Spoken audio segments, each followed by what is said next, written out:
नमस्कार दोस्तों, क्या आपको पता है शंख से निकलने वाली ध्वनि से 200 मीटर के अंदर वातावरण में रहने वाले ऐसे जीवाणु मर जाते हैं जो अन्य किसी भी तरीके से नहीं मरते। तो दोस्तों, आज हम आपको बताएंगे शंख का रहस्यमय विज्ञान और शारीरिक लाभ। आपको यह जानकर हैरानी होगी कि भारत का आकार भी शंख जैसा ही है।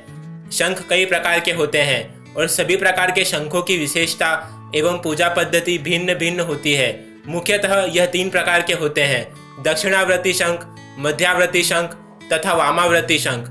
जो शंख दाहिने हाथ से पकड़ा जाता है, जिस शंख का मुंह उधर दक्षिण दिशा की ओर हो, वह दक्षिणावर्ती शंख कहलाता है। जिस शंख का मुंह बीच में खुलता है वह मध्यावर्ती शंख होता है तथा जो शंख बाएं हाथ से पकड़ा जाता है, जिसका उधर बाईं ओर खुलता हो, तो वह वामावर्ती शंख कहलाता है। मध्यावर्ती एवं दक्षिणावर्ती शंख सहज रूप से उपलब्ध नहीं होते। इनकी दुर्बलता एवं चमत्कारिक गुणों के कारण यह अधिक मूल्यवान होते हैं।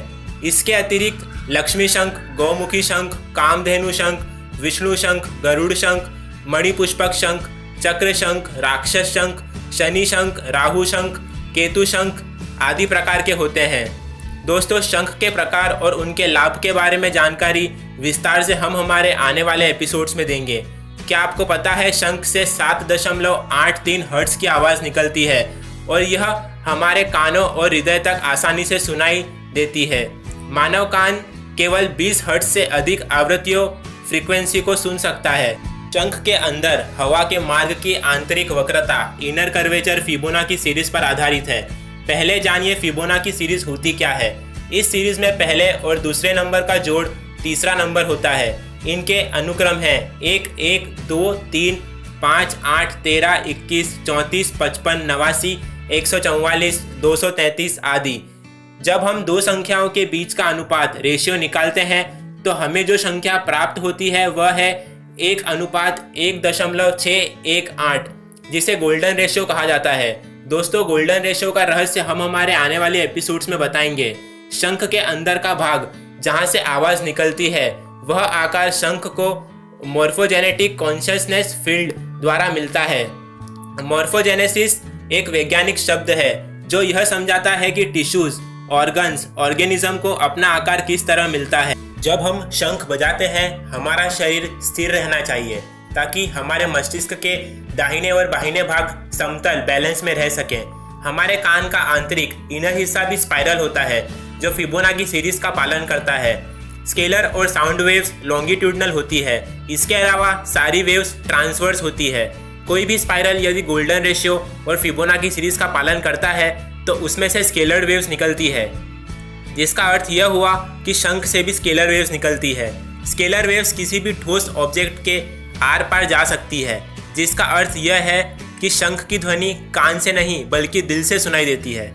शंख की वाइब्रेशनल ध्वनि थरथराते हुए हमारे हृदय में प्रवेश करती है और 3 खरब कोशिकाओं सेल्स को उत्तेजित करती है, जिसका प्रभाव हमारे डीएनए पर भी पड़ता है।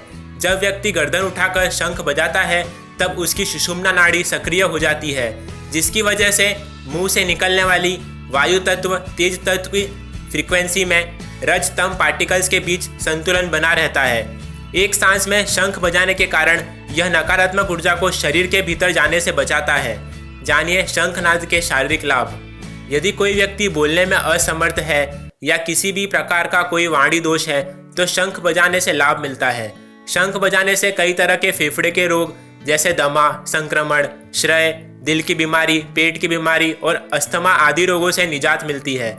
शंख बजाने से पूरे शरीर में वायु का प्रवाह अच्छे तरीके से होता है, जिससे हमारा शरीर निरोगी हो जाता है। शंख के जल से शालिग्राम को स्नान कराने और उसके बाद उस जल को गर्भवती महिला को पिला देने से होने वाला बच्चा स्वस्थ रूप से पैदा होता है। जिन महिलाओं को संतान न होने की समस्या है उन्हें यदि नियमित रूप से 2 तृणावर्ती शंख में जल डालकर पिलाया जाए तो संतान प्राप्त हो सकती है। दोस्तों, शंख से संबंधित अन्य जानकारी हम हमारे आने वाले एपिसोड्स में देंगे। यह जानकारी आपको कैसी लगी हमें कमेंट में अवश्य बताइए। यदि आपके पास भारतीय संस्कृति से संबंधित कोई सवाल हो तो हमसे कमेंट में अवश्य पूछें। धन्यवाद। जय हिंद, वंदे मातरम। स्वस्थ रहें, मुस्कुराते रहें।